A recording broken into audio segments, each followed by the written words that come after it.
ओम नमः शिवाय। हर हर महादेव। आज पोष माह के शुक्ल पक्ष की तृतीया तिथि और सोमवार है। सोमवार का दिन भगवान भोले शंकर को समर्पित है और वहीं पोष माह के शुक्ल पक्ष की तृतीया तिथि को ब्रह्मा गौरी पूनम व्रत के रूप में मनाया जाता है, जो सौभाग्य और वैवाहिक सुख देने के लिए बहुत ही महत्वपूर्ण होती है। इस दिन भगवान शिव जी और देवी गौरी की पूजा की जाती है और स्त्रियां अपने पति की लंबी आयु व सुख समृद्धि के लिए यह व्रत बड़े ही श्रद्धा भाव से रखती है। इस दिन को गौरी पूजन के नाम से भी जाना जाता है। यह तिथि आरोग्य देने वाली मानी गई है। अब शुभारंभ करते हैं आज की कथा का। बोलो गणेश जी महाराज की जय हो। पूर्व काल में पार्वती देवी को देवताओं ने अमृत से तैयार किया हुआ एक दिव्य मोदक दिया। मोदक को देखकर पार्वती के दोनों बालक कार्तिकेय और गणेश जी मांगने लगे। कार्तिकेय कहने लगे कि मोदक मुझे चाहिए और गणेश जी कहने लगा कि मोदक मुझे चाहिए।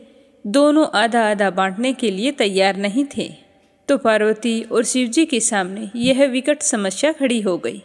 तब माता पार्वती ने मोदक के महत्व का वर्णन करते हुए गणेश जी और कार्तिकेय से कहा कि तुम में से जो धर्म आचरण के द्वारा श्रेष्ठता प्राप्त करके सर्वप्रथम तीर्थों का भ्रमण करके आएगा, उसी को मैं यह मोदक दूंगी। तो माता की ऐसी बातें सुनकर कार्तिकेय तो बहुत ही खुश हुआ और जल्दी से मयूर पर आरूढ़ होकर मुहूर्त भर में ही सब तीर्थों का स्नान कर लिया। इधर गणेश जी का वाहन मूषक होने के कारण वे इतनी जल्दी तीर्थों का स्नान करने में असमर्थ थे। तो काफी देर तक सोच विचार करते हुए वे अपनी जगह से खड़े हुए और श्रद्धापूर्वक माता पिता की परिक्रमा करके पिताजी के सम्मुख खड़े हो गए। यह देखकर माता पार्वती ने कहा कि समस्त तीर्थों में किया हुआ स्नान, संपूर्ण देवताओं को किया हुआ नमस्कार, सब यज्ञों का अनुष्ठान तथा सब प्रकार के व्रत, मंत्र, योग और संयम का पालन, ये सभी साधन माता पिता के पूजन के 16वें अंश के बराबर भी नहीं हो सकते। इसीलिए गणेश सैकड़ों पुत्रों और सैकड़ों गणों से भी बढ़कर है। अतः यह मोदक मैं गणेश जी को ही अर्पण करती हूँ। तो माता पिता की भक्ति के कारण ही प्रत्येक यज्ञ में गणेश भगवान को सबसे पहले याद किया जाता है। अगर कोई याद ना करे तो उसका व्रत पूजा पाठ निष्फल हो जाती है। अब अपने सुनते हैं भगवान भोले शंकर की कथा। बोलो शिव गौरी की जय हो। प्रजापति महर्षि कश्यप की कई पत्नियां थीं। उनमें से एक का नाम था दनु। दनु की संतान दानव कहलाई। उसी दनु के बड़े पुत्र का नाम था दंभ। दंभ बहुत ही सदाचारी और धार्मिक प्रवृत्ति का था। अन्य दानुओं की भांति उसमें ना तो ईर्ष्या थी और ना ही वह देवताओं से द्वेष रखता था। वह तो विष्णु जी का भगत था और उन्हीं की आराधना किया करता था। लेकिन उसे एक ही चिंता सताती थी कि उन्हें पुत्र की प्राप्ति कैसे होगी, क्योंकि उनके कोई संतान नहीं थी। तो आचार्य शुक्र ने उसे श्री कृष्ण मंत्र की दीक्षा दे दी। तो दंभ ने दीक्षा पाकर पुष्कर में महान अनुष्ठान किया। वह अनुष्ठान सफल हुआ और उसके अनुष्ठान से प्रसन्न होकर भगवान विष्णु प्रकट होकर कहने लगे कि हे वत्स, मैं तुम्हारे अनुष्ठान से बहुत ही प्रसन्न हूँ। मांगो, क्या वरदान मांगते हो। तो दंभ कहने लगा कि हे भगवान, अगर आप मेरी तपस्या से प्रसन्न हैं तो मुझे ऐसा पुत्र दें जो आपका भक्त हो और त्रिलोक विजयी हो, देवता भी उससे युद्ध में जीत ना सकें। तो भगवान विष्णु ने तथास्तु कहा और अंतर्ध्यान हो गए। दंभ भी बहुत ही प्रसन्न हुआ और अपने घर लौट आया। गोलोक में श्री राधा ने श्री कृष्ण पार्षद श्री दामा को असुर होने का श्राप दिया था। तो श्राप के प्रभाव से वही दंभ की पत्नी के गर्भ में आ गया और कुछ समय बाद उसका जन्म हुआ। तो पुत्र के जन्म होने पर दंभ बहुत ही खुश हुआ। उसने अपने पुत्र का नाम शंखचूड़ रखा। जब वह कुछ बड़ा हुआ तो दंभ ने उसे मुनि जैगी विषयों की देखरेख में छोड़ दिया। मुनियों ने उसे शिक्षा दीक्षा दी। अपनी कुमार अवस्था में ही शंखचूड़ पुष्कर में पहुंच गया। उस महान धार्मिक तपसतली में ध्यान मगन रहकर हजारों वर्षों तक पितामह ब्रह्मा जी की तपस्या करता रहा। तो उसकी घोर तपस्या से प्रसन्न होकर पितामह प्रकट हुए और कहने लगे कि वत्स, मैं तुम्हारी तपस्या से बहुत ही प्रसन्न हूँ, मांगो, क्या वरदान मांगते हो। तो शंखचूड़ हाथ जोड़कर प्रणाम करके कहने लगा कि पितामह, आप मुझे ऐसा वरदान दीजिए कि मुझे देवता भी पराजित ना कर सके। तो पितामह ने उसके कहे अनुसार वरदान दे दिया और श्री कृष्ण कवच प्रदान करते हुए उसे आदेश दिया कि हे शंखचूड़, तुम बद्री का आश्रम चले जाओ, वहाँ तुम्हारे भाग्य का सितारा उदय होने की प्रतीक्षा कर रहा है। तो पितामह की आज्ञा मानकर शंखचूड़ बद्री का आश्रम पहुँच गया। वहाँ महाराज धर्मध्वज की पुत्री तुलसी भी तपस्या कर रही थी। दोनों का आपस में परिचय हुआ और पितामह की आज्ञा के अनुसार उन दोनों का विवाह हो गया। अब शंखचूड़ अपनी पत्नी को लेकर पुनः दैत्यपुरी लौट आया। शुक्राचार्य ने उसे दानवों का अधिपति बना दिया। सिंहासन पर बैठते ही उसने अपने साम्राज्य बढ़ाने के लिए देवलोक पर चढ़ाई शुरू कर दी। अब पितामह के वरदान के कारण वह हार तो सकता नहीं था, जहाँ भी जाता विजय प्राप्त करता, और इसी वरदान के कारण उसे देवताओं को हराने में कोई कठिनाई नहीं हुई। उसने सभी देवताओं को स्वर्ग से निकाल दिया और अमरावती पर कब्जा जमा लिया, और इधर इंद्र अमरावती छोड़कर भाग निकले। देवता उसके डर से कंदराओं में जा छुपे। अब शंखचूड़ का तीनों लोकों पर शासक हो गया। सब लोकपालों का कार्य भी उसने संभाल लिया। उसने अपनी प्रजा की भलाई के लिए अनेक कार्य किए। प्रजा उसे बहुत प्रसन्न रहती थी। सर्वत्र सुख और शांति थी, क्योंकि शंखचूड़ स्वयं भी श्री कृष्ण भगत था। उसकी प्रजा भी भगवान श्री कृष्ण पर पूरी आस्था रखने लगी। उसके राज्य से अधर्म का नाश हो गया। प्रजा इंद्र और देवताओं को भूलने लगी। जब देवताओं को इस बात का पता चला तो उन्हें बड़ा ही दुख हुआ। तो इंद्र पितामह ब्रह्मा जी के पास जाकर पहुँचे और हाथ जोड़कर कहने लगे कि पितामह, आपने ये क्या किया। शंखचूड़ को अभय होने का वरदान देकर आपने तो उसे निर्कुंश बना दिया है। अब वह तो अमरावती पर कब्जा जमाए बैठा है। देवता दर दर की ठोकरें खा रहे हैं। हमें बताइए कि अब हम क्या करें। तो इंद्र की बात सुनकर पितामह कहने लगे कि हे इंद्र, शंखचूड़ धार्मिक और रीति से अपना शासन चला रहा है। प्रजा भी उससे बहुत प्रसन्न है। उसके राज्य में प्रजा सुखी और संपन्न है। हमें उससे कोई शिकायत नहीं है। तो पितामह की बात सुनकर इंद्र ने कहा कि यह तो सब ठीक है पितामह, लेकिन क्या हम यूं ही भटकते रहेंगे। आखिर अमरावती है तो देवताओं की, इस बात को तो आप नहीं जुठला सकते। उसने तो हमें बाहर निकालकर अपना कब्जा जमा लिया है। तो पितामह कहने लगे कि इंद्र, अवश्य तुम सत्य कह रहे हो, किंतु शंखचूड़ ने तुम्हें युद्ध में पराजित करके उसे प्राप्त किया है। उसने तुम्हारी प्रजा को कभी कोई कष्ट नहीं पहुंचाया है। उसने तो सिर्फ ही सिंहासनों का ही फेरबदल किया है। तो इंद्र कहने लगे कि हे पितामह, हम आपकी संतानें हैं। क्या आप ये चाहेंगे कि आपकी संतान यूं ही दर दर भटकती रहे। आप कोई तो उपाय कीजिए। तो पितामह कहने लगे कि मैं इसमें कुछ नहीं कर सकता हूँ। तुम भगवान विष्णु के पास जाओ, शायद वो आपको कोई उपाय बताएं। तो वहाँ से निराश होकर इंद्र भगवान श्री हरि विष्णु के पास जा पहुँचे और उनकी स्तुति करके कहने लगे कि हे भगवान, देवता इस समय भारी संकट में हैं और पितामह ने तो अपनी असमर्थता जाहिर कर दी है और कहा है कि मैं आपके पास आऊँ। हे प्रभु, आप ही कुछ कीजिए, अन्यथा संपूर्ण देव जाति नष्ट हो जाएगी। तो श्री हरि विष्णु भगवान इंद्र की बात सुनकर कहने लगे कि पितामह का कहना ठीक है। मैं अकारण शंखचूड़ के संबंधों में हस्तक्षेप नहीं करना चाहता हूँ। उसकी सारी प्रजा कृष्ण भक्त है और कृष्ण मेरा ही प्रतिरूप है। मैं अपने भक्त पर कष्ट होते हुए नहीं देख सकता, लेकिन निराश होने की कोई आवश्यकता नहीं है। तुम भगवान शिव के पास जाओ और उन्हीं से कोई उपाय पूछो, वे अवश्य ही तुम्हारे कष्टों का निवारण करेंगे। तो भगवान श्री हरि विष्णु जी की बात सुनकर इंद्र तो निराश हो गए और बैकुंठ से निकलकर भगवान शिव जी के पास कैलाश पर्वत पर गए और भगवान शिव की स्तुति करके अपने वहाँ आने का कारण बताया। तो भगवान शिव ने इंद्र की सारी बातें ध्यान से सुनी और उसे आश्वासन दिया कि धैर्य रखो इंद्र, तुम्हारा सिंहासन तुम्हें अवश्य प्राप्त होगा। मैं गंधर्वराज चित्ररथ को अभी दूत बनाकर शंखचूड़ के पास भेजता हूँ। तो शिवजी की बात सुनकर इंद्र को कुछ राहत महसूस हुई। फिर शिवजी ने गंधर्वराज चित्ररथ को बुलाया और कहा कि तुम शंखचूड़ की राजधानी जाओ। तो चित्ररथ शिवजी की आज्ञा पाकर शंखचूड़ की राजधानी जा पहुँचा। उस समय शंखचूड़ अपने सिंहासन पर विराजमान था।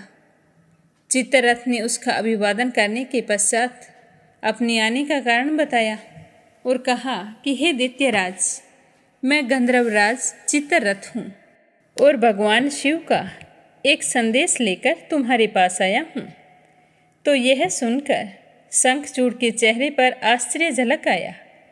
शिव के दूत को सामने पाकर वह सिंहासन से उठ खड़ा हुआ और कहने लगा कि मेरा बड़ा सौभाग्य है जो शिवजी ने मुझे कुछ लायक समझा।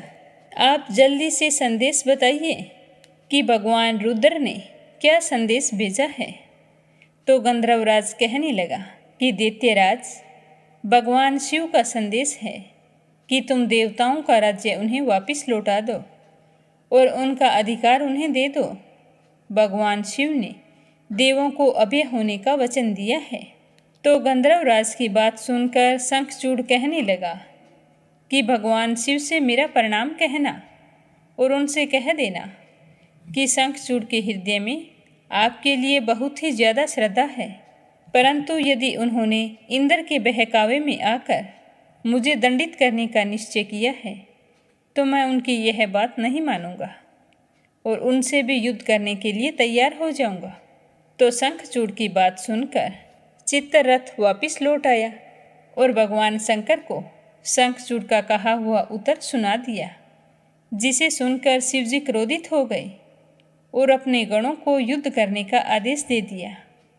उधर शंखचूड़ ने अपने पुत्र का अभिषेक करके उसे दानव अधिपति बना दिया और अपनी पत्नी से कहने लगा कि मैंने युद्ध स्वीकार कर लिया है।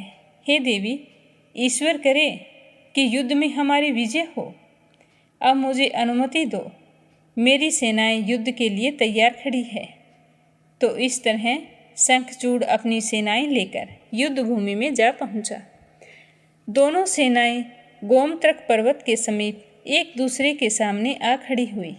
भगवान शिव ने शंखचूड़ से एक बार फिर पूछा कि वो नादानी ना करे और युद्ध से दूर रहकर उनकी बात मान ले, लेकिन शंखचूड़ ने शिवजी की बात को नहीं माना और फिर दोनों सेनाओं में घनघोर युद्ध छिड़ गया। भगवान शिव और शंखचूड़ आमने सामने डट गए। दोनों में अनेकों अस्त्र शस्त्रों से युद्ध होने लगा। फिर भगवान शिव ने ज्यों ही शंखचूड़ का वध करने के लिए त्रिशूल उठाया तो आकाशवाणी हुई कि देवाधिदेव, आप प्रलयंकर हैं, सर्वसमर्थ हैं, किंतु आपको मर्यादा की रक्षा करनी चाहिए। श्रुति की मर्यादा को नष्ट ना करें। जब तक शंखचूड़ के पास श्री हरि का कवच है और जब तक उसकी पतिव्रता पत्नी मौजूद है, तब तक उस पर बुढ़ापा भी नहीं आ सकता, मृत्युवाणी तो दूर है। तो आकाशवाणी के समाप्त होते ही शिवजी का त्रिशूल अपने आप रुक गया और उसी समय भगवान विष्णु प्रकट हुए। तो भगवान विष्णु को देखकर शिवजी कहने लगे कि हे भगवान, आपने तो मुझे बहुत बड़े धर्म संकट में डाल दिया है। आप ही ने तो इंद्र को मेरे पास भेजा और जब मैंने उसे अभय करने के लिए युद्ध आरंभ किया तो आपका ही कवच आड़े आ रहा है। अब आप ही कोई उपाय सोचिए। तो श्री हरि विष्णु भगवान कहने लगे कि शंखचूड़ को भी श्राप मिला हुआ है और अब श्राप का समय समाप्त होने वाला है। अब इसे असुर योनि से मुक्त होकर गोलोक जाना होगा। यह कृष्ण भक्त है और कृष्ण मेरा ही प्रतिरूप है, अतः इसे वापिस गोलोक भेज दिया जाएगा। फिर विष्णु जी ने एक ब्राह्मण का वेश धारण किया और शंखचूड़ के पास गए और जाकर कहने लगे कि हे दानवराज, मैं निर्धन ब्राह्मण हूँ, कुछ पाने की आस से आपके पास आया हूँ। तो शंखचूड़ कहने लगा कि हे ब्राह्मण देवता, आप क्या मांगना चाहते हो, मांगो। इस समय जो भी मेरे पास है वो तुम्हें खुशी खुशी दे दूँगा। अगर तुम मेरा सिर भी मांगते हो तो भी मैं देने में हिचकिचाऊँगा नहीं, बस आपको आदेश करना है। तो यह सुनकर ब्राह्मण वेशधारी विष्णु जी कहने लगे कि हे दैत्यराज, मुझे आपका सिर नहीं, आपका कवच चाहिए। अब बताइए कि आप अपना कवच मुझे दे सकते हैं। तो शंखचूड़ ने उसी समय अपना कवच उतारकर ब्राह्मण वेशधारी विष्णु जी को सौंप दिया और कहा कि ये लो, यदि भगवान श्री कृष्ण की ऐसी ही इच्छा है तो ऐसा ही होगा, आप कवच ले जाइए। तो ब्राह्मण वेशधारी विष्णु भगवान कवच लेकर दैत्यपुरी जा पहुँचे और फिर शंखचूड़ का वेश धारण किया और राजमहल में जाकर शंखचूड़ की पत्नी तुलसी के पास चली गई। जब तुलसी ने देखा तो वो भी पहचान ही नहीं पाई। उसने सोचा कि मेरे पति ही आए हैं, तो उसने खुश होकर उनका स्वागत किया और उस रात भगवान श्री हरि विष्णु शंखचूड़ के महल में ही रुके रहे। लेकिन अचानक से पतिव्रता तुलसी को धोखे का आभास हुआ, तो वह चौंक कर बिस्तर से उठी और कहने लगी कि तुम कौन हो और मेरे साथ छल करने का तुझ में साहस कैसे हुआ? जल्दी बोलो, नहीं तो मैं अपने पतिव्रत तेज से तुम्हें भस्म कर दूंगी। तो विष्णु भगवान यह सुनकर अपने वास्तविक रूप में आ गए और उन्होंने तुलसी को समझाते हुए कहा कि सुनो तुलसी, तुम्हारे पति का समय पूरा हुआ। एक श्राप के कारण ही उसे असुर योनि में आना पड़ा। अब से वह गोलोक में रहेगा, क्योंकि तुम्हारा पतिव्रत धर्म इसकी रक्षा कर रहा है, इसीलिए यह असुर योनि से मुक्त नहीं हो रहा है। तो इसे मुक्ति दिलाने के लिए मुझे तुम्हारे साथ छल करना पड़ा। तो यह सुनकर तुलसी रोने लगी और कहने लगी कि आपने ये अच्छा नहीं किया भगवान, आपने मेरे साथ छल करके मेरे सतीत्व को नष्ट किया है। मैं श्राप देती हूँ कि तुम अभी और इसी वक्त पत्थर बन जाओ। आप में दया ममता नहीं है, आप तो पत्थर हैं, तो पत्थर ही बन के रहो। तो श्री हरि विष्णु भगवान कहने लगे कि हे तुलसी, मैं तुम्हें वरदान देता हूँ कि मेरे पत्थर बन जाने पर तुम्हें भी मेरे पास ही स्थान मिलेगा और भविष्य में लोग तुलसी और शालिग्राम की पूजा किया करेंगे। तुलसी के बगैर शालिग्राम की पूजा अधूरी मानी जाएगी। उसके बाद विष्णु भगवान अंतर्ध्यान हो गए और युद्ध भूमि में खड़े शिव को अपनी दिव्य शक्ति से सब कुछ बता दिया। शंखचूड़ और शिवजी में पुनः युद्ध शुरू हो गया, लेकिन तुलसी के पतिव्रत धर्म नष्ट हो जाने से शंखचूड़ की शक्ति घट गई और शिवजी ने अपना त्रिशूल उसकी ओर फेंक दिया, जो सीधा जाकर शंखचूड़ के हृदय में लगा। वातावरण में हजारों बिजलियां एक साथ गूंज गई, चारों दिशाएं कांप उठी और देखते ही देखते शंखचूड़ धरती पर जा गिरा और उसके प्राण पखेरु उड़ गए। श्राप से मुक्ति मिलते ही श्री दामा गोलोक जा पहुंचा। उसके भस्म से एक शंख प्रकट हुआ, जो कालांतर में भगवान शिव के हाथों की शोभा बना। देवताओं ने शिव की जय जयकार की और इंद्र को अपना सिंहासन पुनः प्राप्त हो गया और तभी से शालिग्राम और तुलसी की पूजा एक साथ की जाने लगी। बोलो भोले शंकर की जय हो, बोलो माता पार्वती जी की जय हो। नंदर वंश में नंद नाम से प्रसिद्ध एक महाराजा थे, जो समुद्र पर्यंत पृथ्वी का बड़े ही धर्म पूर्वक पालन करते थे। समय के साथ उनके एक पुत्र हुआ जिसका नाम धर्मगुप्त था। तो राजा नंद ने राज्य का रक्षा का भार अपने पुत्र पर रख दिया और स्वयं इंद्रियों को वश में करके आहार पर विजय प्राप्त करके तपस्या के लिए तपोवन में चले गए। पिता के तपोवन में चले जाने पर राजा धर्मगुप्त ने सारी पृथ्वी का पालन किया। वे धर्मों के ज्ञाता और नीतिपरायण थे। उन्होंने अनेक प्रकार के यज्ञों द्वारा इंद्र आदि देवताओं का पूजन किया और ब्राह्मणों को धन और बहुत से क्षेत्र प्रदान किए। उनके शासन काल में समस्त प्रजा अपने अपने धर्म का पालन करती थी। उनके राज्य में कभी चोर आदि से किसी को कष्ट प्राप्त नहीं हुआ। एक दिन धर्मगुप्त उत्तम घोड़े पर सवार होकर वन में गए, तो उस दिन राजा धर्मगुप्त को वहीं पर रात्रि हो गई। तो विनयशील राजा धर्मगुप्त ने वहीं पर शाम की संध्या उपासना की और फिर वेद माता गायत्री का जप किया और फिर सिंह व्याघ्र आदि से बचने के लिए वो एक वृक्ष पर जाकर बैठ गए। उसी पेड़ के नीचे एक रींछ आया जो सिंह के भय से पीड़ित था। वन में विचरने वाला एक सिंह उस रींछ का पीछा कर रहा था। रींछ उस वृक्ष पर चढ़ गया। वहां उसने महान बल पराक्रम से संपन्न राजा धर्मगुप्त को देखा। तो उन्हें देखकर वह रींछ कहने लगा कि हे राजन, आप भय मत करो, हम दोनों रात भर यहीं रहेंगे, क्योंकि वृक्ष के नीचे तो एक भयंकर सिंह बैठा है। तुम आधी रात तक निर्भय होकर नींद लो और मैं जागता रहकर तुम्हारी रक्षा करूँगा। उसके बाद जब मैं सो जाऊँ तो बची हुई शेष आधी रात तक तुम मेरी रक्षा करना। तो रींछ की बात सुनकर राजा धर्मगुप्त सो गए। तो उसी समय सिंह ने रींछ से कहा कि राजा तो सो गए हैं, अब तुम ऐसा करो, राजा को ऊपर से नीचे गिरा दो। तो रींछ ने सिंह को कहा कि हे वंचारी मृगराज, तुम धर्म को नहीं जानते। विश्वासघात करने वाले प्राणियों को संसार में बड़ा कष्ट भोगना पड़ता है। मित्रद्रोहियों का पाप 10,000 यज्ञों के अनुष्ठान से भी नष्ट नहीं होता। ब्रह्म हत्या आदि पापों का तो निवारण किसी प्रकार हो जाता है, किंतु विश्वासघातियों के पाप का निवारण कभी नहीं होता। वह जन्मों जन्मों तक भुगतना पड़ता है। अतः हे सिंह, मैं मेरु पर्वत को इस पृथ्वी का बड़ा भारी भार नहीं मानता। संसार में जो विश्वासघाती है उसका भार कहीं अधिक होता है, उसको मैं भूतल का महान भार समझता हूँ। रींछ ऐसा कहकर चुप हो गया। उसके बाद धर्मगुप्त जागे और कहने लगे कि हे रींछराज, अब तुम सो जाओ और अब मैं तुम्हारी रक्षा करूँगा। तो रींछ वृक्ष पर सो गया। तो उसके बाद सिंह ने राजा से कहा कि इस रींछ को तुम पेड़ से नीचे गिरा दो।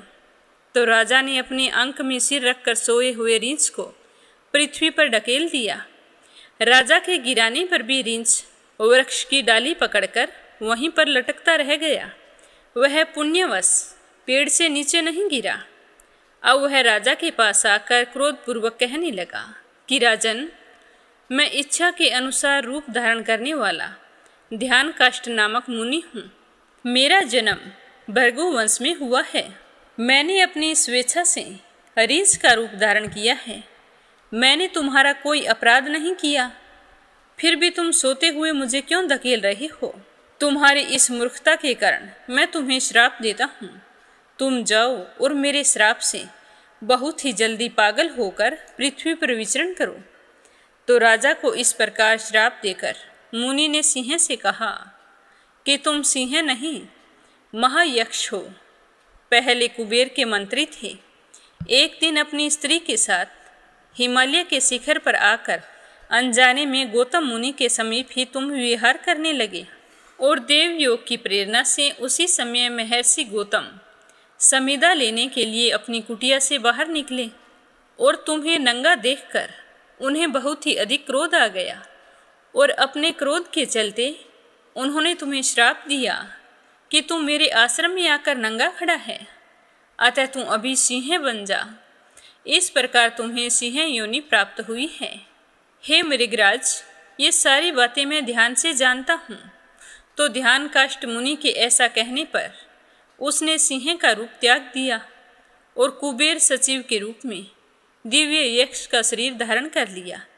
उसके बाद उसने हाथ जोड़कर कहा कि हे महामुनि, आज मुझे अपने समस्त पूर्व वृत्तांत का ज्ञान हो गया है। तो गौतम ऋषि ने श्राप देते समय उसे उद्धार के बारे में भी बताया था। जब मैंने गौतम ऋषि से माफ़ी मांगी थी तब उन्होंने कहा था कि श्राप तो वापस नहीं लिया जा सकता, लेकिन जब हरिंच रूपधारी ध्यान काष्ट के साथ तुम्हारा वार्तालाप होगा उसी समय तुम सिंह देह त्याग करके यक्ष रूप धारण करोगे। इस तरह कहकर वह यक्षराज मुनिवर ध्यान काष्ट को प्रणाम करके उत्तम विमान पर बैठा और अलकापुरी को चला गया। और वहीं दूसरी ओर राजा धर्मगुप्त भी श्राप के प्रभाव से पागल हो गए थे। तो पागल के रूप में देखकर मंत्री लोग उन्हें नर्मदा नदी के तट पर उनके पिता नंद के पास ले गए और उन्हें कहने लगे कि हे राजन, आपके पुत्र की बुद्धि विकृत हो गई है। आपने तो सारा कार्यभार इनके कंधों पर डाल दिया था, लेकिन अब यह उसे संभालने में समर्थ नहीं है। अब हमारी रक्षा कौन करेगा? तो पुत्र के बारे में सारा वृत्तांत जानकर राजा नंद अपने पुत्र को साथ लेकर जैमिनी मुनि के समीप गए और उनसे कहने लगे कि भगवान, मेरा पुत्र इस समय उन्मादग्रस्त हो गया है। हे महामुनि, इसके रोग के निवारण का कोई उपाय बतलाइए। तो उनके ऐसा पूछने पर जैमिनी मुनि ने कुछ समय तक ध्यान लगाकर कहा कि हे राजन, तुम्हारा पुत्र ध्यान काष्ट मुनि के श्राप से उन्मत्त हुआ है। इस श्राप से छुटकारा पाने के लिए मैं तुम्हें एक उपाय बतलाता हूँ। स्वर्णमुखरी नदी के तट पर एक वेंकट नाम से प्रसिद्ध पर्वत है, जो सब पापों को हरने वाला है तथा परम पवित्र है। उसके शिखर पर स्वामी पुष्करिणी नामक एक बड़ा भारी तीर्थ है। हे महामते, वहीं ले जाकर अपने पुत्र को उसमें स्नान करवाओ। ऐसा करने से इनका उन्माद तत्काल ही नष्ट हो जाएगा। तो यह सुनकर राजा नंद ने मुनि श्रेष्ठ जैमिनी को प्रणाम किया और अपने पुत्र धर्मगुप्त को लेकर वे स्वामी पुष्करिणी तीर्थ को चले गए। वहां जाकर नियम पूर्वक अपने पुत्र को नहलाया तो स्नान करते ही उनके पुत्र का पागलपन दूर हो गया। तो राजा यह देखकर बहुत ही खुश हुए। राजा नंद ने स्वयं भी स्वामी पुष्करिणी के जल में स्नान किया, फिर पुत्र के साथ एक दिन उस तीर्थ में निवास किया और वेंकटगिरी के स्वामी दयानिधान भगवान श्रीनिवास की सेवा करके पुण्य तपस्या के लिए वन को प्रस्थान कर गए। पिता के चले जाने पर राजा धर्मगुप्त ने भगवान वेंकटेश्वर में भक्ति रखते हुए ब्राह्मणों को बहुत सारा धन धान्य और क्षेत्र प्रदान किए। उसके बाद वे अपने मंत्रियों के साथ अपने नगर को लौट गए। यह कथा बहुत ही परम पवित्र है। इसको सुनने मात्र से ही ब्रह्म हत्या का नाश हो जाता है। अतः हर मनुष्य को राजा धर्मगुप्त की इस पवित्र कथा को एक बार अवश्य सुनना चाहिए। बोलो विष्णु भगवान की जय हो। अब अपने सुनते हैं श्रीमद् भागवत कथा का आगे का अध्याय। प्रेम भाव से सुनते रहिए। बोलो श्री हरि विष्णु भगवान के अनंत स्वरूपों की जय हो। भगवान केशव की बात सुनकर देवहूति कहने लगी कि हे प्रभु, पुरुष और प्रकृति दोनों ही नित्य और एक दूसरे के आश्रय से रहने वाले हैं। इसीलिए प्रकृति तो पुरुष को कभी छोड़ नहीं सकती। जिस प्रकार गंध, पृथ्वी तथा रस और जल की अलग अलग स्थिति नहीं हो सकती, उसी प्रकार पुरुष और प्रकृति भी एक दूसरे को छोड़कर अलग अलग नहीं रह सकती। अतः जिनके आश्रय से एकर्ता पुरुष को यह कर्म बंधन प्राप्त हुआ है, उन प्रकृति के गुणों के रहते हुए उसे केवल्य पद कैसे प्राप्त होगा? यदि तत्वों का विचार करने से कभी यह संसार बंधन का तीव्र भय निवृत्त हो जाए, तो भी उसके निमित्तभूत प्राकृत गुणों का अभाव न होने से वह भय फिर उपस्थित हो सकता है।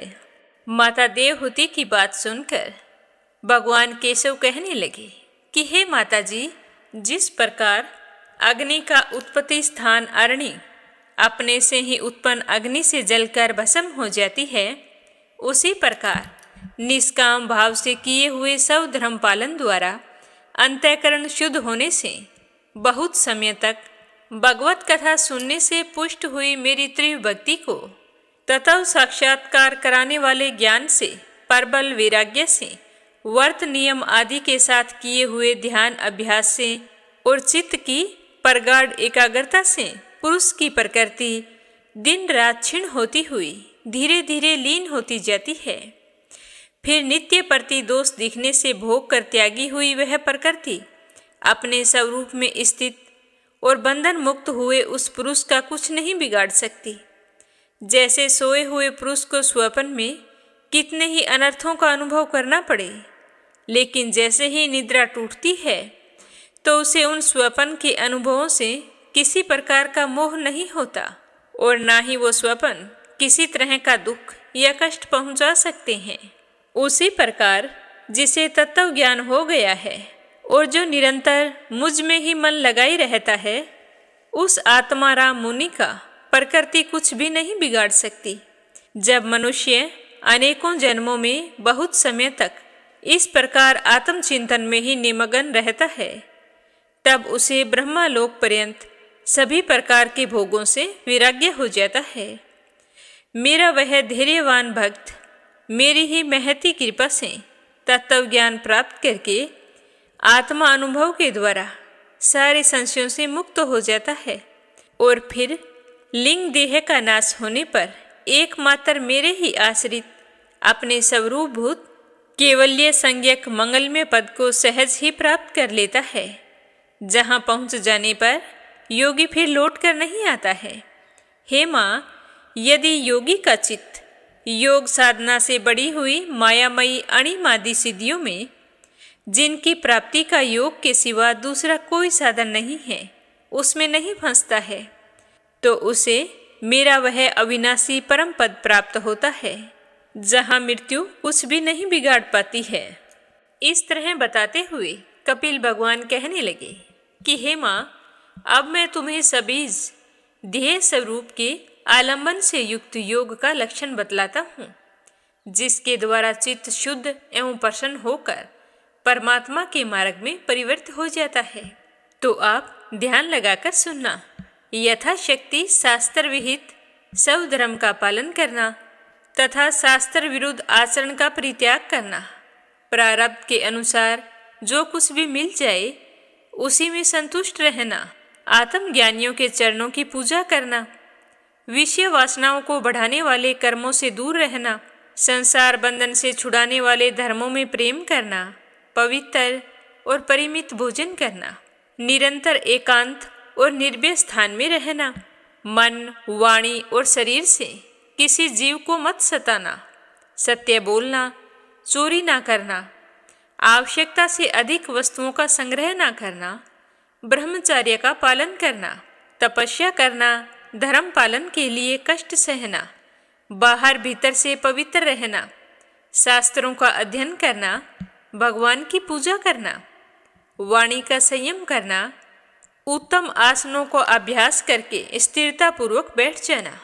धीरे धीरे प्राणायाम के द्वारा श्वास को जीतना, इंद्रियों को मन के द्वारा विषयों से हटाकर अपने हृदय में ले जाना, मूल आधार आदि किसी एक केंद्र में मन के सहित प्राणों को स्थिर करना, निरंतर भगवान की लीलाओं का चिंतन और चित्त को सम्माहित करना, इनसे तथा व्रत दान आदि दूसरे साधनों से भी सावधानी के साथ प्राणों को जीतकर बुद्धि के द्वारा अपने कुमार्गगामी दुष्ट चित्त को धीरे धीरे एकाग्र करना और फिर परमात्मा के ध्यान में लगा देना। पहले आसन को जीतें, फिर प्राणायाम के अभ्यास के लिए पवित्र देश में कुश मृगचर्म आदि युक्त आसन बिछावें और उस पर अपने शरीर को सीधा और स्थिर रखते हुए सुखपूर्वक बैठ जाएं और अभ्यास करें।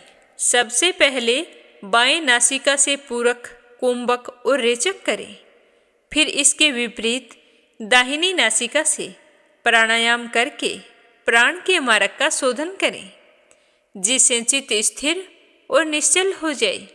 जिस प्रकार वायु और अग्नि से तपाया हुआ सोना अपने मल को त्याग देता है, उसी प्रकार जो योगी प्राणवायु को जीत लेता है उसका मन बहुत ही शुद्ध हो जाता है।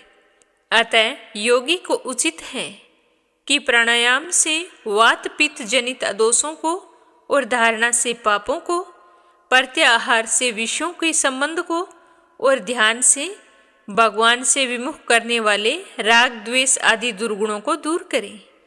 जब योग का अभ्यास करते करते चित्त निर्मल और एकाग्र हो जाए, तब नासिका के अगर भाग में दृष्टि जमाकर इस प्रकार भगवान की मूर्ति का ध्यान करना चाहिए।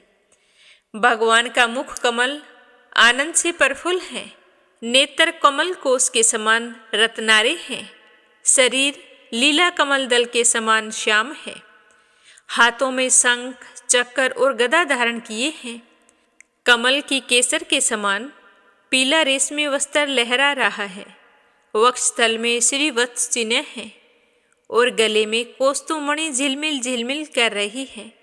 वनमाला चरणों तक लटकी हुई है, जिसके चारों ओर भंवरे सुगंध से मतवाले होकर मधुर गुंजार कर रहे हैं। अंग प्रत्यंग में महामूल्य हार, कंकण, किरीट, भुजबंद और नूपुर आदि आभूषण विराजमान हैं और कमर में करदने की लड़ियां उसकी शोभा बढ़ा रही हैं। भक्तों के हृदय कमल ही उनके आसन हैं। उनका दर्शनीय श्याम सुंदर स्वरूप अत्यंत शांत एवं मन और नयनों को आनंदित करने वाला है। मन करता है कि बस देखता ही जाऊं, फिर भी मन तृप्त नहीं होता है। उनकी अति सुंदर किशोर अवस्था है। वे भक्तों पर कृपा करने के लिए आतुर हो रहे हैं। बड़ी मनोहर झांकी है। भगवान सदा संपूर्ण लोकों से वंदित हैं। उनका पवित्र यश परम कीर्तनीय है और वे राजा बलि आदि परम यशस्वियों के भी यश को बढ़ाने वाले हैं। इस प्रकार श्री नारायण देव का संपूर्ण अंगों के साथ तब तक ध्यान करना चाहिए जब तक चित्त वहाँ से हट ना जाए। भगवान की लीलाएं बड़ी दर्शनीय हैं। अतः अपनी रुचि के अनुसार खड़े हुए, चलते हुए, बैठे हुए, पौड़े हुए अथवा अंतर्यामी रूप में स्थित हुए उनके स्वरूप का विशुद्ध भाव युक्त चित्त से चिंतन करना चाहिए। इस प्रकार योगी जब यह अच्छी तरह से देख लेता है कि भगवत विग्रह में चित्त की स्थिति हो गई है, तब वह उनके समान अंगों में लगे हुए चित्त को विशेष रूप से एक एक अंग में लगाना चाहिए। भगवान के चरण कमलों का ध्यान करना चाहिए। वे वज्र, अंकुश, ध्वजा और कमल के मंगलमय चिन्हों से युक्त हैं तथा अपने उभरे हुए लाल लाल शोभायमान नक्ष चंद्र मंडल की चंद्रिका से ध्यान करने वालों के हृदय के अज्ञान रूप घोर अंधकार को दूर कर देते हैं। और इन्हीं की धोवन से नदियों में सर्वश्रेष्ठ श्री गंगा जी प्रकट हुई थी, जिनके पवित्र जल को मस्तक पर धारण करने के कारण स्वयं मंगल रूप श्री महादेव जी और भी अधिक मंगलमय हो गए। वे अपना ध्यान करने वालों के पाप रूप पर्वतों पर छोड़े हुए देवराज इंद्र के वज्र के समान हैं। भगवान के इन चरण कमलों का चिरकाल तक चिंतन करना चाहिए। इसी तरह मन में चिंतन करते हुए श्री हरि की दोनों पिंडलियों एवं घुटनों का ध्यान करना चाहिए, जिनको विश्व विधाता ब्रह्मा जी की माता सुरवंदिता कमल लोचना लक्ष्मी जी अपनी जांघों पर रखकर अपने कांतिमान कर किसलियों की कांति से लाड लड़ाती रहती हैं। उसके बाद भगवान की जांघों का ध्यान करना चाहिए, जो अलसी के फूल के समान नील वर्ण और बल की निधि हैं तथा गरुड़ जी की पीठ पर शोभायमान है। फिर भगवान के निस्तिंब का ध्यान करना चाहिए, जो एड़ी तक लटके हुए पीताम्बर से ढका हुआ है और उस पीताम्बर के ऊपर पहनी हुई स्वर्णमयी करदने की लड़ियों को आलिंगन कर रहा है। संपूर्ण लोगों के आश्रय स्थान भगवान के उदर देश में स्थित नाभि सरोवर का ध्यान करना चाहिए। इसी में से पितामह का आधारभूत सर्वलोक में कमल प्रकट हुआ है। फिर प्रभु के श्रेष्ठ मरकतमणि समान दोनों स्तनों का चिंतन करना चाहिए, जो वक्ष स्थल पर पड़े हुए शुभ हीरों की किरणों से गौर वर्ण जान पड़ते हैं। और इसके पश्चात भगवान पुरुषोत्तम के वक्ष स्थल का ध्यान करना चाहिए, जो कि महालक्ष्मी जी का निवास स्थान है और लोगों के मन एवं नेत्रों को आनंद देने वाला है। और उसके बाद भगवान के गले का चिंतन करना चाहिए, जो मानो कौस्तुभ मणि को भी सुशोभित करने के लिए ही उसे धारण करता है। समस्त लोकपालों के आश्रयभूता भगवान की चारों भुजाओं का ध्यान करना चाहिए, जिनमें धारण किए हुए कंकण आदि आभूषण समुद्र मंथन के समय मंदराचल की रगड़ से और भी उजले हो गए थे। इसी प्रकार जिसके तेज को सहन नहीं किया जा सकता, उस सहस्त्र धारों वाले सुदर्शन चक्र का तथा उनके कर कमलों में राजहंस के समान विराजमान शंख का चिंतन करना चाहिए। और उसके बाद विपक्षी वीरों के रुधिर से सनी हुई प्रभु की प्यारी कोमोद की गदा का, भंवरों के शब्द से गुंजायमान वनमाला का और उनके कंठ में सुशोभित संपूर्ण जीवों के निर्मल तत्व रूप कौस्तुभ मणि का ध्यान करना चाहिए। भक्तों पर कृपा करने के लिए यहाँ साकार रूप धारण करने वाले श्री हरि के मुख कमल का ध्यान करें, जो सुदृढ़ नासिका से सुशोभित है और झिलमिलाते हुए मकराकृत कुंडलों के हिलने से अतिशय प्रकाशमान स्वच्छ कपोलों के कारण बड़ा ही मनोहर दिखाई दे रहा है। इस तरह काली काली घुंघराली अलकावली से मंडित भगवान का मुखमंडल अपनी छवि के द्वारा भ्रमरों से सेवित कमल कोश का भी तिरस्कार कर रहा है और उसके कमल के समान विशाल और चंचल नेत्र उस कमल कोश पर उछलते हुए मछलियों के जोड़े की शोभा को मात दे रहे हैं। उन्मत्त भूलताओं से सुशोभित भगवान के ऐसे मनोहर मुखार बिंद की मन में धारणा करके आलस्य रहित होकर उनका ध्यान करना चाहिए। हृदय गुहा में चिरकाल तक भक्ति भाव से भगवान के नेत्रों के चितवन का ध्यान करना चाहिए और जो कृपा से और प्रेम भरी मुस्कान से क्षण क्षण अधिकाधिक बढ़ती रहती है, विपुल प्रसाद की वर्षा करती रहती है और भक्त जनों के अत्यंत घोर 3 तापों को शांत करने के लिए ही प्रकट हुई है। श्री हरि का हास्य परिणत जनों के तीव्र से तीव्र शोक के अंशु सागर को भी सुखा देता है और अत्यंत उदार है। मुनियों के हित के लिए कामदेव को मोहित करने के लिए ही अपनी माया से श्री हरि ने अपने भूमंडल को बनाया है। फिर उसका ध्यान करना चाहिए।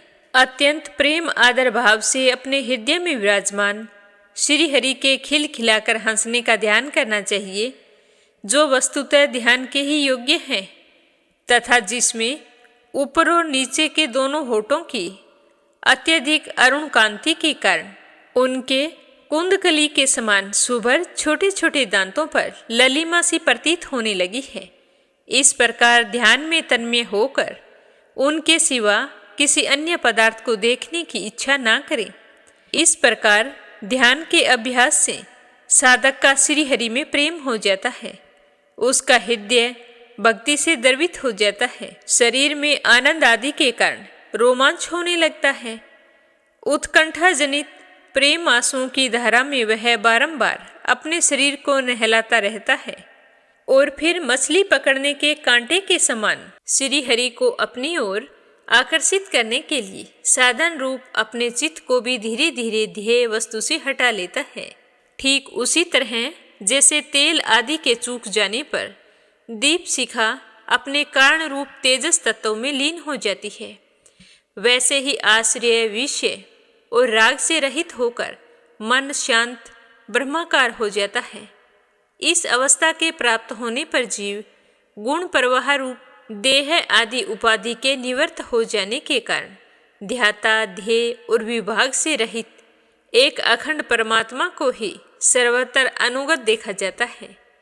योग अभ्यास से प्राप्त हुई चित्त की इस अविद्या रहित लय रूप निवृत्ति से अपने सुख दुख रहित ब्रह्मा रूप महिमा में स्थित होकर परमात्मा तत्व का साक्षात्कार कर लेने पर वह योगी जिस सुख दुख के भोक्ता को पहले अज्ञानवश अपने स्वरूप में देखता था, उसे अब अविद्याकृत अहंकार में ही देखता है। जिस प्रकार मदिरा के मत से मत वाले पुरुष को अपनी कमर पर लपेटे हुए वस्त्र के रहने या गिरने की कुछ भी सुधि नहीं होती, उसी प्रकार चरम अवस्था को प्राप्त हुए सिद्ध पुरुष को भी अपनी देह के उठने बैठने अथवा देववश कहीं जाने या लौट आने के विषय में कुछ भी ज्ञान नहीं होता है, क्योंकि वह अपने परमात्मानंदमय स्वरूप में स्थित है। उसका शरीर तो पूर्व जन्म के संस्कारों के अधीन है, अतः जब तक उसका आरंभक प्रारब्ध शेष है तब तक वह इंद्रियों सहित जीवित रहता है। किंतु जिसे समाधि पर्यंत योग की स्थिति प्राप्त हो गई है और जिसने परमात्मा तत्व को भली भांति जान लिया है, वह सिद्ध पुरुष पुत्र सहित इस शरीर को स्वप्न में प्रतीत होने वाले शरीरों के समान फिर स्वीकार नहीं करता है और ना ही उसमें मैं हूँ और यह मेरा है इस तरह के विचार नहीं करता है। जिस प्रकार अत्यंत स्नेह के कारण पुत्र और धन आदि में भी साधारण जीवों की आत्म बुद्धि रहती है, किंतु थोड़ा सा विचार कर लेने पर ही उनसे स्पष्ट रूप से अलग दिखाई देने लगती है, उसी प्रकार जिन्हें यह अपना आत्मा मान बैठा है, उन देह आदि से भी उनका साक्षी पुरुष अलग ही होता है। जिस प्रकार जलती हुई लकड़ी से चिंगारी से, स्वयं अग्नि से ही प्रकट हुए धुएं से तथा अग्नि रूप मानी जाने वाली उस जलती हुई लकड़ी से भी अग्नि वास्तव में अलग होती है, उसी प्रकार भूत, इंद्रिय और अंतःकरण से उनका साक्षी आत्मा अलग ही होता है तथा जीव कहलाने वाले उस आत्मा से भी ब्रह्मा भिन्न है और प्रकृति से उसके संचालक पुरुषोत्तम अलग हैं। और जिस प्रकार देह दृष्टि से जरायुज, अंडज, स्वेदज और उद्दिज चारों प्रकार के प्राणी पंचभूत मात्र हैं, उसी प्रकार संपूर्ण जीवों में आत्मा को और आत्मा में संपूर्ण जीवों को अनन्य भाव से अनुगत देखे जाते हैं। जिस प्रकार एक ही अग्नि अपने अलग अलग आश्रयों में उनकी विभिन्नता के कारण सब कुछ भिन्न भिन्न आकार दिखाई देता है, उसी प्रकार देव, मनुष्य आदि शरीरों में रहने वाला एक ही आत्मा अपने आश्रयों के गुण भेद के कारण अलग अलग प्रकार को बहसता है।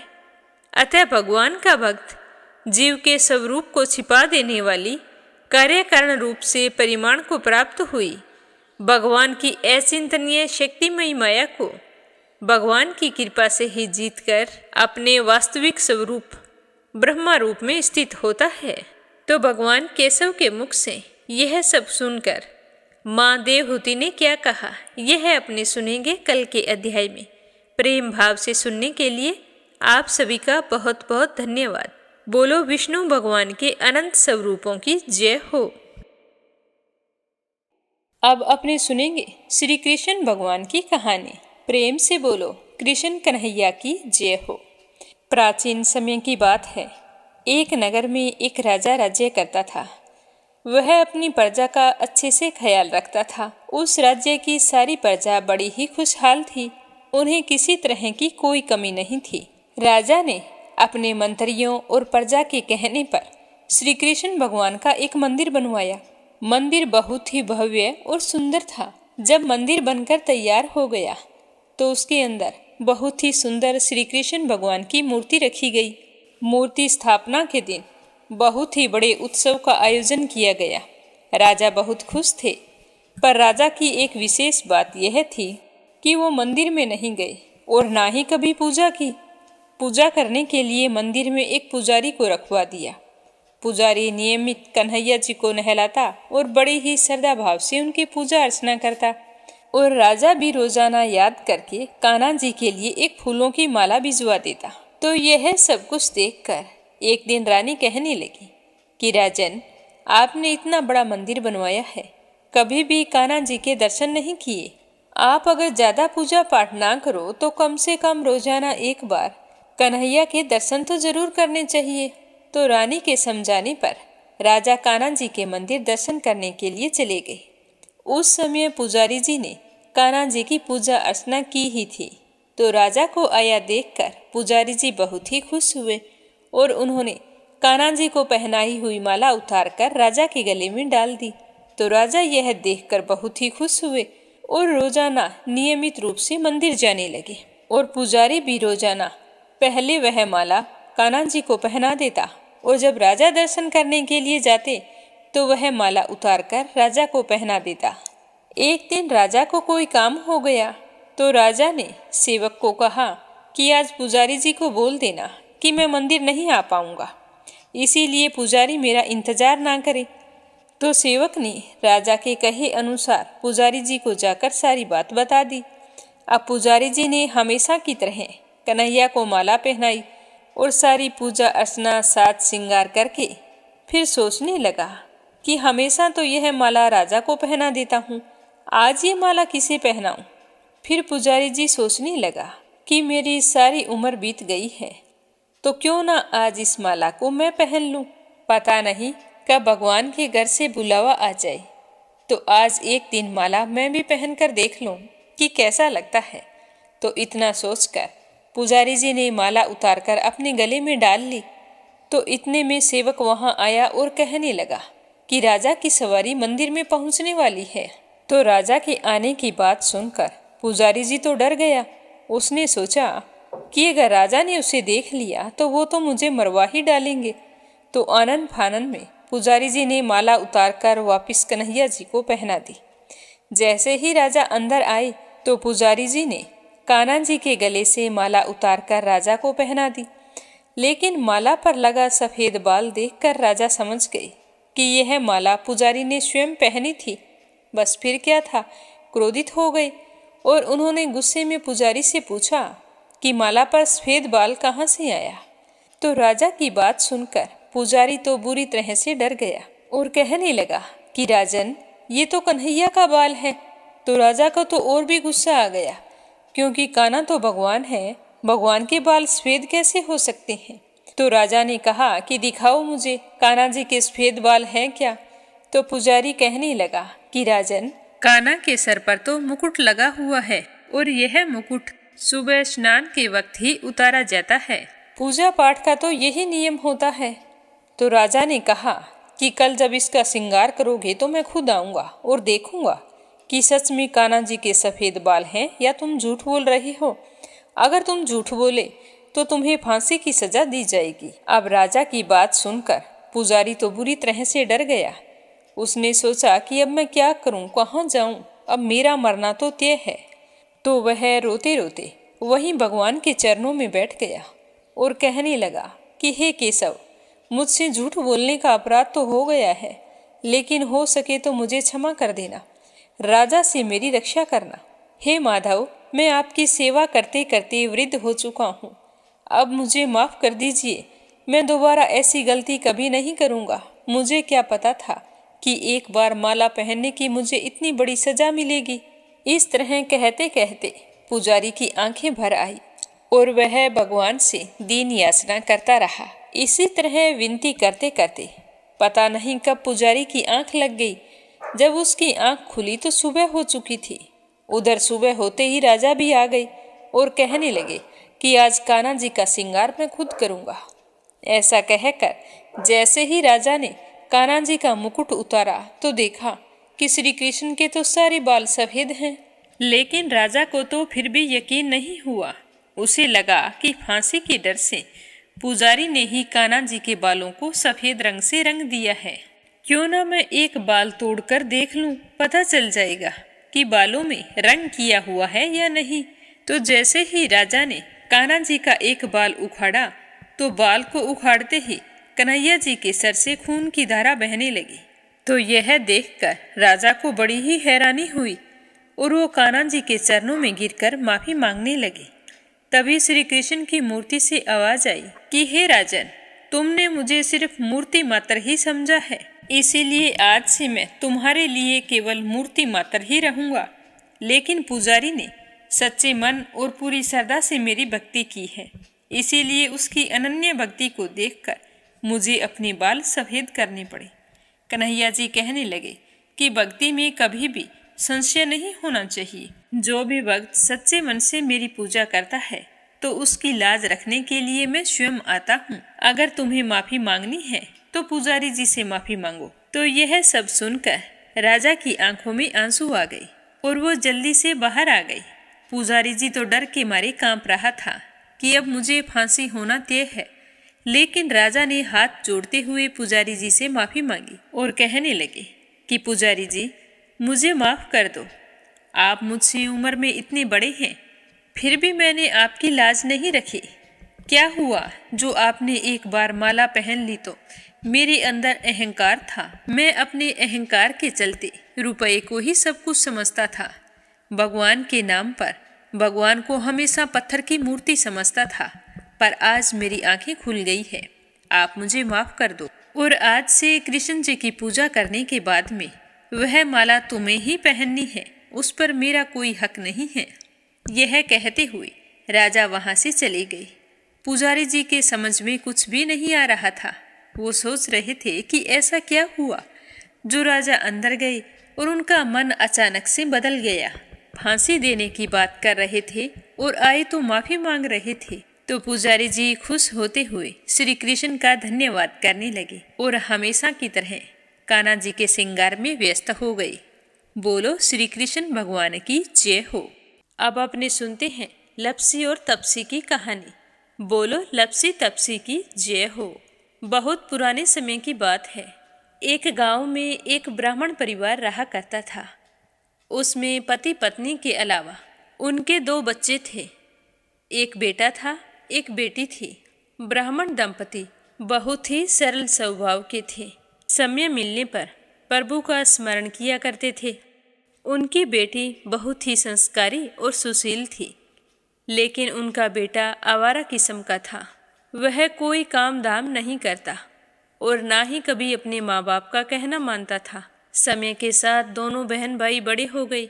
बहन की शादी कर दी गई, पर भाई का वही हाल था। उसके माँ बाप ने उसे समझाया कि बेटा, अब हम वृद्ध हो चले हैं, तुम कोई काम किया करो, लेकिन उस पर उनकी बातों का कोई असर नहीं होता था। तो एक दिन ब्राह्मणी अपने पति से कहने लगी कि स्वामी, आप बिल्कुल काम छोड़ दीजिए। जब घर में कुछ भी नहीं होगा तो यह अपनी जिम्मेदारी समझेगा और काम पर लग जाएगा। तो ब्राह्मण ने दूसरे दिन से काम पर जाना छोड़ दिया। तो यह देखकर उनके बेटे ने कोई काम नहीं किया और चोरी करने चला गया। आते जाते राहगीरों को लूट लेता और उसी से अपने घर का गुजारा किया करता था। तो उसकी लूटने और चोरी करने की आदत से सारे गांव वाले उसे लपसी कहने लगे। तो लपसी की इस हरकत से उसके माँ बाप बहुत ही दुखी रहते थे, पर वह किसी की सुनने के लिए तैयार नहीं था। इसी तरह समय बीतता गया। एक दिन की बात है कि लपसी एक पीपल के पेड़ पर बैठा था। तभी शिव पार्वती जा रहे थे। पार्वती माता गहनों से लदी हुई थी।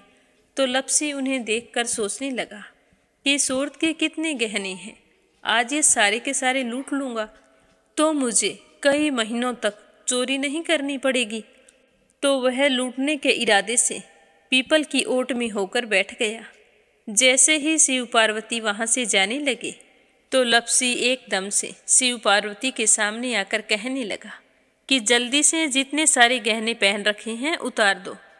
तो पार्वती माता कहने लगी कि तुम चोरी क्यों करती हो? तुम्हें पता है चोरी करना पाप है। तो लपसी कहने लगा कि क्या करूं? घर पर मेरे माँ बाप हैं, मेरी एक भांजी है, उनके लिए दोनों समय भोजन की व्यवस्था कहाँ से करूं? मुझे कोई काम तो आता नहीं है। तो लपसी की बात सुनकर पार्वती माता कहने लगी कि तुम जो चोरी करके पाप करते हो, इस पाप का भागी कौन बनेगा? तो लपसी कहने लगा कि मेरे घर वाले सारे बनेंगे। तो पार्वती माता कहने लगी कि कोई नहीं बनेगा, पाप के भागी केवल तुम बनोगे। तो लपसी कहने लगा कि मैं लूट खोस कर उन्हीं के लिए लेकर जाता हूँ, तो पाप के भागी तो उन्हें बनना ही पड़ेगा। तो लपसी की बात सुनकर पार्वती माता ने हंसकर कहा कि हम यहीं पर बैठे हैं और तुम अपने घर जाओ, अपने घर वालों से पूछो कि कोई तुम्हारे पाप का भागी बनेगा क्या।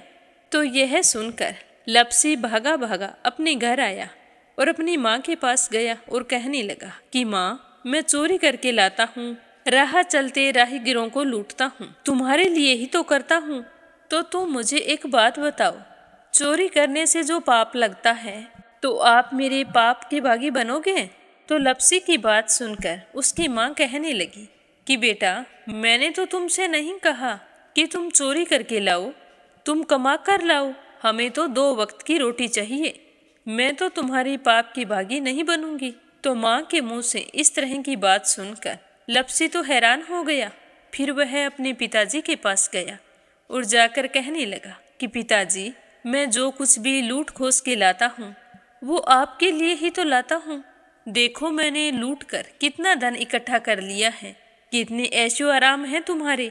अगर मैं चोरी नहीं करता तो क्या ये सब हमें मिलता?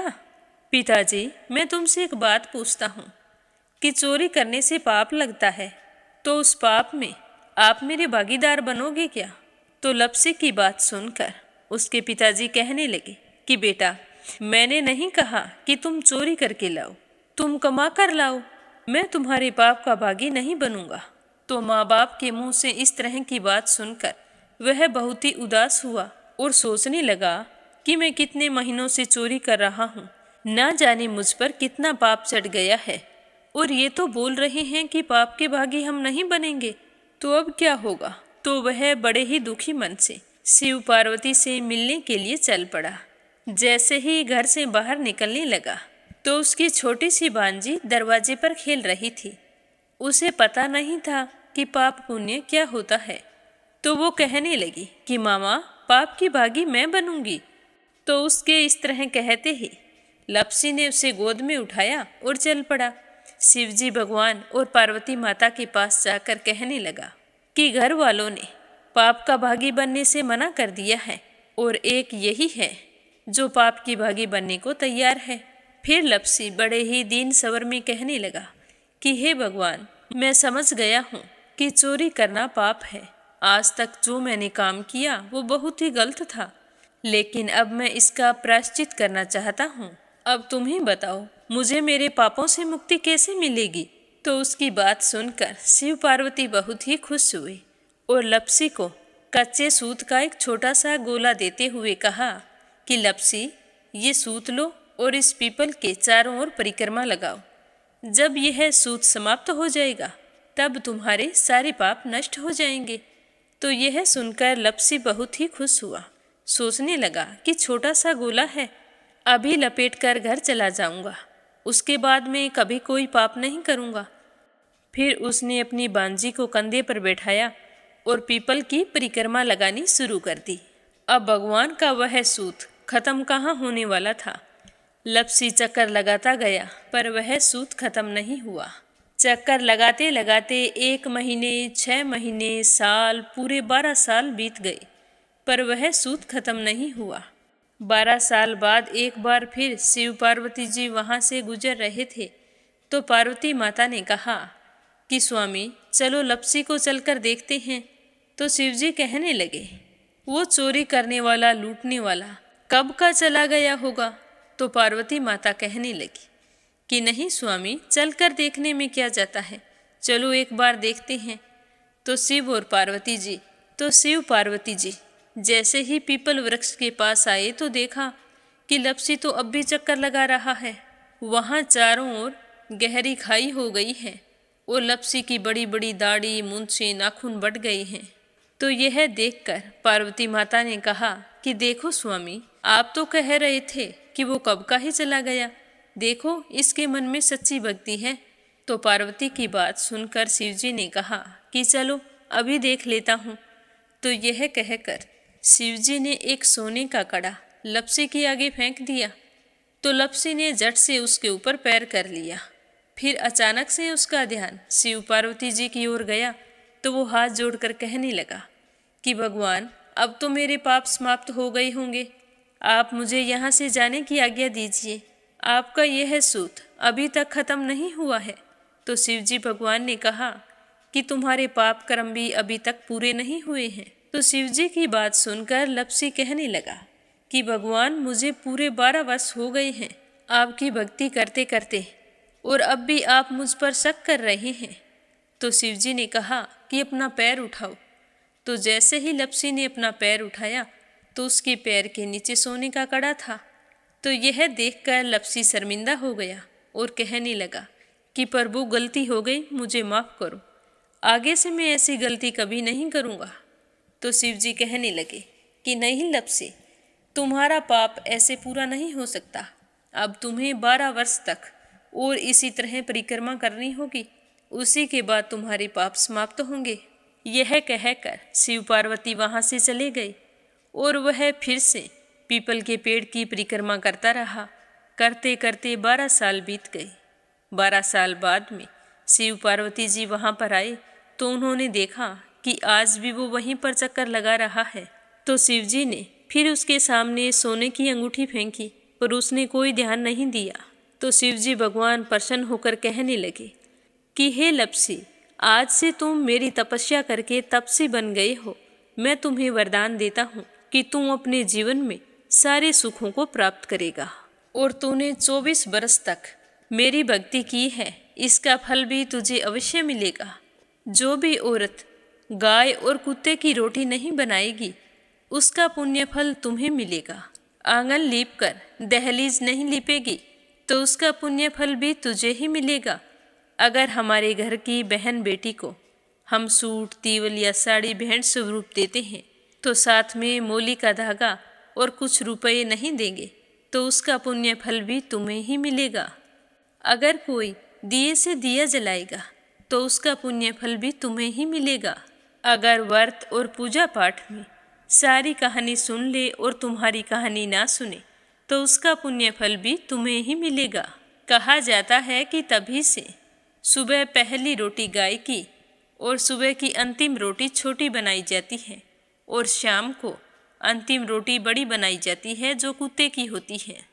और दिए से दिया भी नहीं जलाया जाता। और घर की बहन बेटियों को सूट और तीवल के साथ भेंट स्वरूप कुछ रुपए भी जरूर दिए जाते हैं। और उसी दिन से हर व्रत कथा के बाद में लपसी तपसी की कहानी जरूर सुनी जाती है। और कथा समाप्त होने पर कहा जाता है कि लपसी का फल लपसी को मिले, तपसी का फल तपसी को मिले। हमारी पूजा पाठ का, हमारे व्रत का और हमारी कहानी का पुण्य फल हमें मिले। बोलो लपसी तपसी की जय हो। तो ये थी लपसी और तपसी की कहानी। लपसी तपसी 2 भाई नहीं थे। लपसी और तपसी एक ही आदमी का नाम था। लूट कर लाता था, इसीलिए उसे लपसी के नाम से पुकारते थे। और फिर भगवान की तपस्या करने के कारण उसे तपसी के नाम से जाना जाने लगा।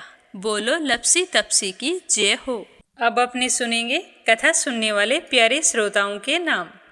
आज का पहला कमेंट है प्रोमिला रानी, विश्वास, सुधीर, राजेश, संजय कनाडा से।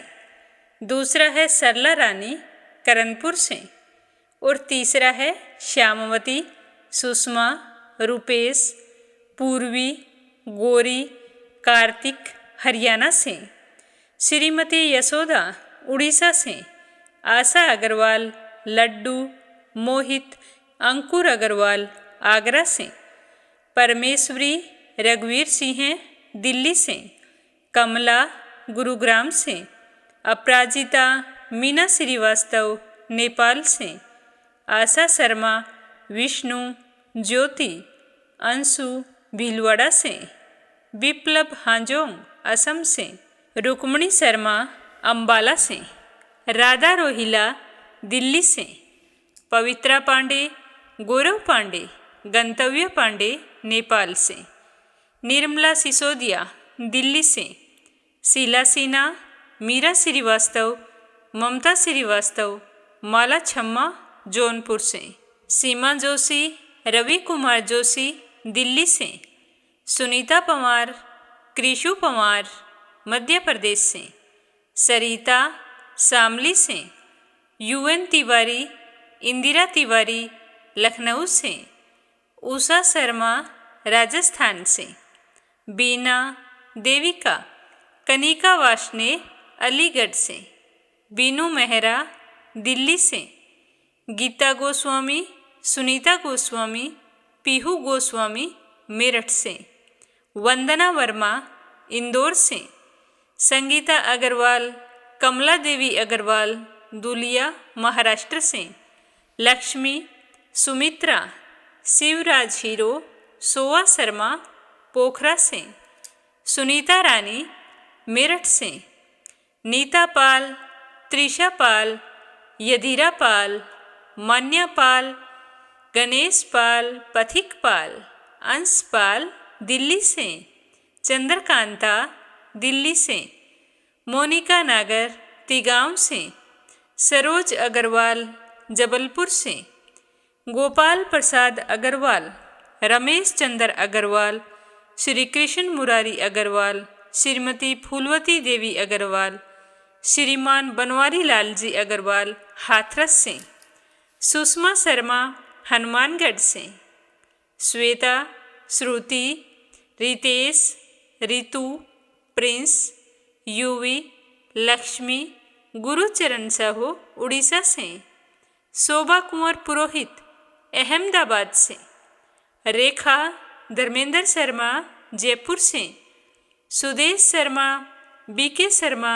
लुधियाना से, अनीता गुप्ता भरतपुर से, किरण पानीपत से, कमला देवी भीलवाड़ा से, उषा शर्मा सोजत सिटी से, मंजू चौधरी भीलवाड़ा से, निर्मला पांचाल करनाल से, योगेश्वरी भटनागर राजस्थान से, श्याम सुंदर गोरखपुर से, इंदिरा रावत, मोहित रावत पलवल से, रजनी बड़ोला उत्तराखंड से, संजीव कंसल, कविता कंसल, हितेश कंसल, आरुष कंसल, रानी कंसल मुजफ्फरनगर से, मधु, विनोद प्रजापति, साहिल सिद्धांत प्रजापति, नंदा पांडुरंग पुजारी ब्रह्मपुरी महाराष्ट्र से, कमलेश भल्ला जम्मू से, शशि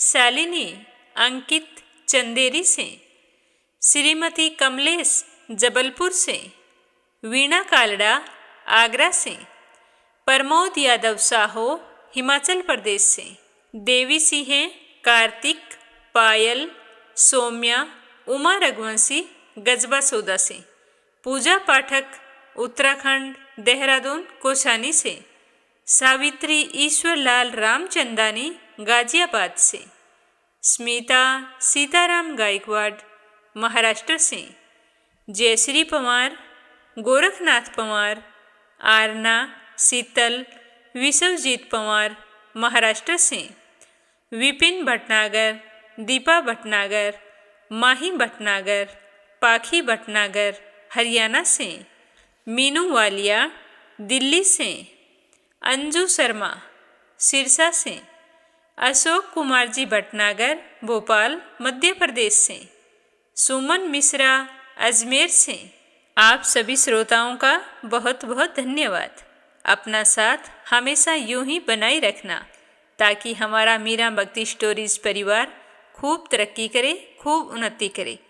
इस चैनल पर प्रस्तुत होने वाली कथाओं को अपने मित्रगणों और रिश्तेदारों में ज़्यादा से ज़्यादा शेयर करें। श्री हरि के आशीर्वाद से आपकी सारी मनोकामनाएं पूर्ण हों। आप सभी के सुख सौभाग्य की कामना करते हुए ओम नमः शिवाय, हर हर महादेव।